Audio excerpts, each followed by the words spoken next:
It's True Blue Tories banned from standing in the general election. This was in Telegraph, Gordon Rayner and Alison Pearson, friend of the show. I think she listens. So, and this was that the number 10 are accused of purging high-quality right-wing candidates with traditional conservative values to ensure party is dominated by centrists who send dick pics. Oh, hang on. I've added that bit. Centrists. And apparently, not Toby, Rishi in this case, similar trainers. Rishi... What he's doing, he's kind of like throwing in a hand grenade before he leaves. He's going to lose. So he's like, I know what I'll do. I'll throw in a one nation hand grenade and then just get out. Like ruining the party. His legacy is going to be destroying the party and making sure it's going to be one nation forever. I've just looked right at the light, so I can't see the story. But the point is, they were finding ways to kind of make sure that the candidate lists are rigged and they're full of kind of wets and that the sort of proper conservatives can't get anywhere. There was Aman Bogle, who, if that's how you say it, who sometimes does GB News, and he said he just couldn't get anywhere. He was considering moving to Reform. There was he said in fact it used to be tell us your conservative values. Now it's tell us how you promoted diversity and how you've addressed white privilege, and it's all rubbish like that. It's all Cameron-esque bollocks. And there's other similar examples. And Alison Pearson did a great piece about how Thatcher herself wouldn't even get in, and it's all rigged so that for the so-called yellow Tories, which means the Lib Dem Tories, to get in and dominate. Toby, any take on this? Yeah, no, I was obviously disappointed to read this because when I went through the selection process, I remember one of the questions that you had to it was like an exam. I mean, you got an interview. It was quite a tough interview, and then you had to kind of make a little speech on a topic. They gave you the topic 30 seconds beforehand. You had to get up on your hind legs and make a speech about it, and you also had to do a written exam. And the written exam question was, would you countenance cutting the amount of money we spend on foreign aid? And I said, yes, I would cut it, and made the argument. And it sounds like today, if I'd have said that would have been a black mark. I wouldn't have got to the first base. But they didn't exclude me in virtue of saying that. So the process has obviously changed a little bit in the past 12 years since I last applied, or 10 years. But no, it was quite shocking. But I think it has been going on now for some time. But I guess a lot of the MPs that have been selected according to this process, the so-called yellow Tories, won't actually win seats at the next general election. I mean, even though something like 75 seats have been vacated, and I think we're on track now, this is Conservative MPs announcing they're standing down before the election. I think we're on track to beat the number who said they'd stand down on the eve of the 97 election, which was a record until now. We're on track to beat that record. And I imagine a lot of these yellow Tories will be parachuted into those seats, but one of the reasons they're standing down is because they haven't got a hope of winning. So it's unlikely that people selected in the past 5 years or so are going to win seats, I wouldn't have thought. Right, okay. But there's also the parachuting people in, isn't there? Alison writes here, another cunning ruse is to leave a lot of current safe seats without a candidate, Basildon, Billericay, Bognor Regis, etc., unfilled for months. An endangered minister, no matter how useless or unpopular, will be parachuted in at the last minute. What's that? You can't stand Jeremy Hunt? Tough. I mean, that's another thing that goes on. Yeah. Alison Pearson said in her piece about this, I mean, she made the point that Margaret Thatcher would be unlikely to be selected as a Conservative MP if she went for it now, because she'd be considered too Thatcherite. But she also pointed out that David Frost, Lord Frost, who fan of the show, has made no secret of the fact that he wants to become a Conservative MP and would be willing to give up his peerage if he was selected. He can't get a seat.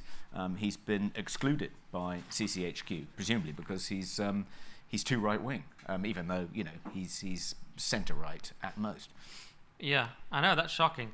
That is shocking. So all the best candidates can't go in. But what is he up to here, Rishi, with this? I mean, to me, it just reminds me of elite theory. Fans of elite theory from people like Mosca and Pareto and Schmidt, as I know our audience are big fans of it.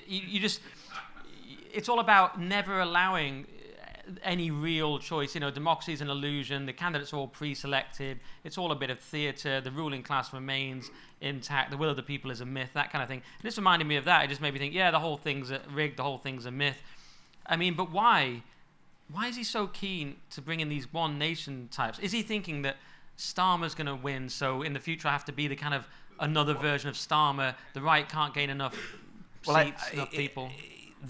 So a source at CCHQ told The Telegraph, these claims have no basis in fact. It's obviously a bit difficult for candidates who attack the party leader to be selected, given that they will be asking constituents to cast their votes for him to be Prime Minister. So that's their explanation for why they're only selecting fairly centrist candidates and no one to the right of Jeremy Hunt. Because if there's a risk that they might attack Rishi Sunak, then how could they plausibly stand for a party of which he's the leader?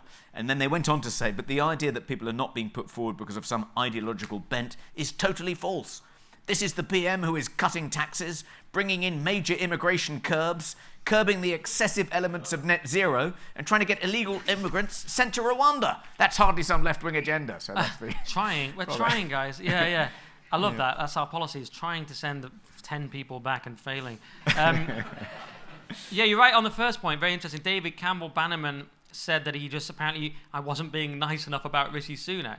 He said the whole thing is fixed, it's pretty blatant and undemocratic. As I said, the members have woken up to it and are pushing back against it because they're not getting the choice of candidates that they want. It's a funny old tactic, isn't it? Go on. I guess in their defence, here we go. Maybe, I mean, we'll get all the emails about whatever he's about to say. One thing that's become really clear, really since Theresa May became the leader in 2015, is that the Conservative Parliamentary Party is completely unmanageable. It's like herding cats. Getting them to align behind a particular leader is incredibly hard, and that's why they've gone through since Theresa May, they're now onto their third leader. And maybe, CCHQ are thinking, we have to try and find people who are going to be loyal to the leader, who aren't going to rebel, who aren't going to make life difficult. If we're going to govern effectively as a party, we need people who are going to be willing to toe the line. So maybe that's the most important test for them, having looked at the chaos of the past kind of 10 years or so. So just a load of one nation managerial drones. This is a problem. Is that a problem with the right in general? People are sometimes saying, why can't Reform and Reclaim and the right of the Tories and all these people get together? Is it just because they're just individualists, beautiful losers, as they were once described? I think one reason is the one I just cited. I mean, I think the more right-wing candidates are, probably the more kind of ornery and unmanageable they are, the more likely they are to rebel, more likely they are to be headbangers, basically. And then the other reason, I suppose, is that within the Conservative Party, there's still a dominant strain of opinion that you need to tack to the centre, particularly during general election, particularly in government, if you're going to continue to win elections. If you drift too far to the right, and this will be a big debating point when the Conservatives lose the next general election. It'll be, was it because they've become too centrist, too bland, didn't do anything about immigration, increased taxes, or were they not left-wing enough? Is that why they've lost? Look at Labour's thunderous majority.